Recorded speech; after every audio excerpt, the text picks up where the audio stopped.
According to Rupert Sheldrake, he states that members of the same species aligned in the same frequency of thinking and mind creates a kind of field, and everything with the interaction of fields in which the synergistic effect of the people belonging to that type of thinking is felt by all members of that field. So just by attuning your thinking to a certain type of frequency, everybody in the world that is part of that type of frequency will exchange information at that level, even if you've never met these people before. So Sheldrake has a lot of videos on YouTube, and he's got a few books that are easy to read. Bruce Lipton's another exponential thinker whose thinking started in 6 because it seems that our body doesn't operate as scientific material as what 5 would like us to think. Now, all of that is necessary in order to understand and have the belief system necessary to heal your body. You need to have thinking necessary because mind and body are interconnected. So 7 is not the be all and end all. It's a very expansive thinking. It's dealt with successfully with either the coming out of compulsions, the basic fears. It's integrated the paradoxes and has understood the need to act beyond local level. And it moves into 8 when it realizes that no matter how much action one person takes on their own, they won't be able to do it alone because the problems that we encounter are beyond the capacity of one single person's actions. So 8 arises. This time, 8 is now a new tribe, a new global tribe, the new global village where humanity is the new tribe. Then, of course, the question arises, okay, if we are a tribe, who is the other tribe? And what other tribes are there? And that's the question that arises with 8. Us as Homo sapiens, what's our role? Beyond our solar system and the others, whoever the others might be in the galaxy. Where are we in relation to other civilizations out there?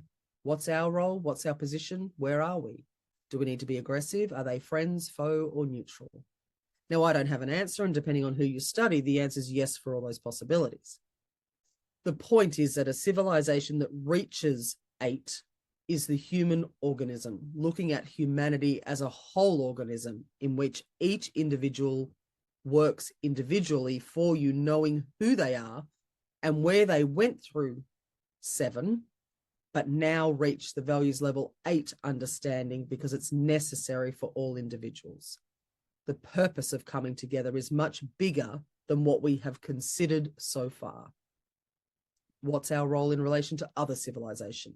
If consciousness equals awareness, which is that level of understanding for all of us, then understand that there is something way beyond what we are concerned with so far. And yet you cannot force anybody to think beyond their day-to-day needs and concerns in the values levels. So I recognize that you have a right to live your life wherever you are and wherever you want to be. To me, it's absolutely total freedom and I have no judgment. I'm just sharing with you and encourage you to look into epigenetics, look into frequency medicine and the devices that are produced by astronauts like the QRS, the Quantum Resonance System devices. Look at the Rife machines, Royal Raymond Rife and his research. He was going to figure out the cure for cancer in the 20th century until he was raided and his microscope destroyed, and eventually his life was destroyed too. So if you look at these kind of inventions, these kind of discoveries that have been around for a very long time, and I'm certainly not knocking down natural therapies, I'm not knocking down supplementation, I'm not knocking down anything that would be critical to values levels. All are valid, whether it be essential oils, frequency therapies. I'm just telling you what else you could research if you want.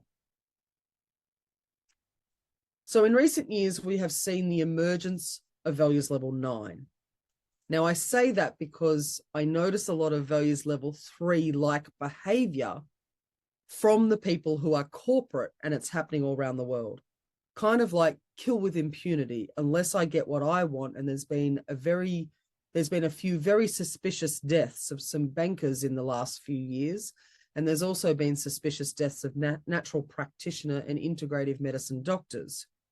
One of them killed themselves by shooting themselves in the back of the head twice.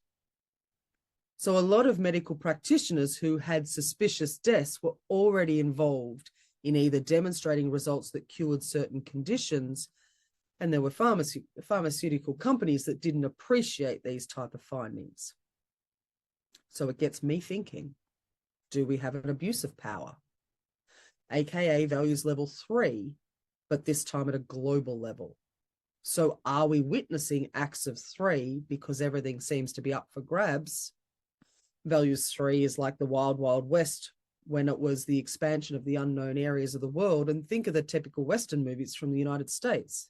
Think of the prairies and the first ones where they were claiming the land.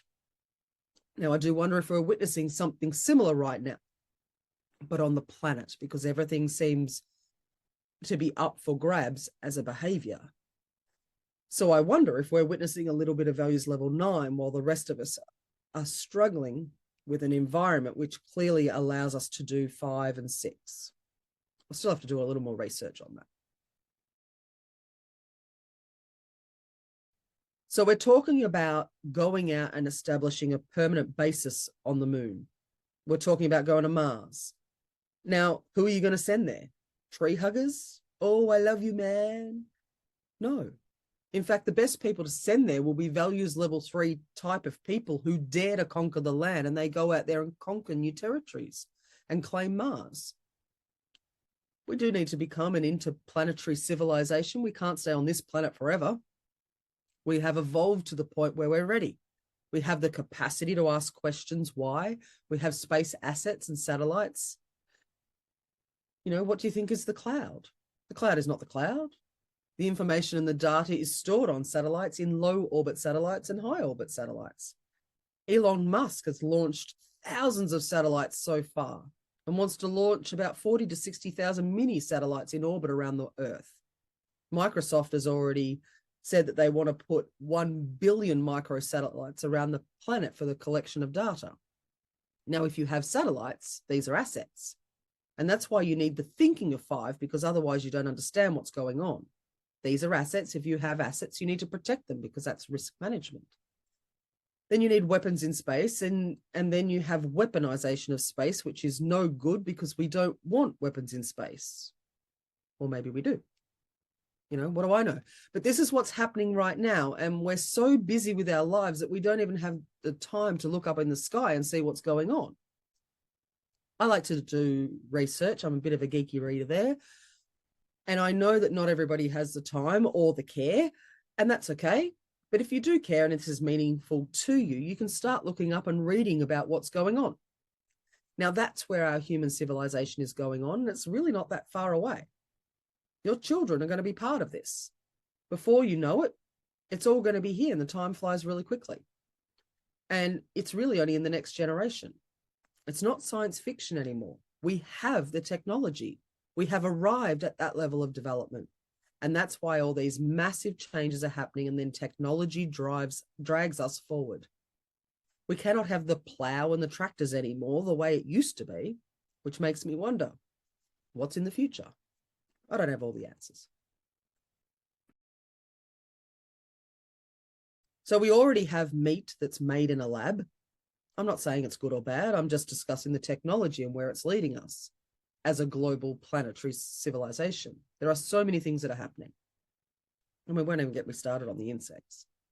You can do your research because the information is just as available for you as it is for me. I find everything online, but I don't use Google.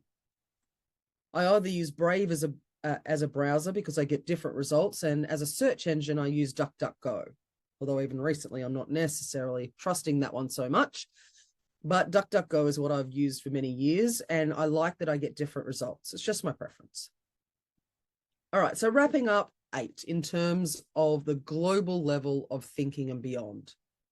I want to bring to your attention the solar modification program technologies and the weather modification program and technologies which are affecting the whole planet. So these are planetary technologies.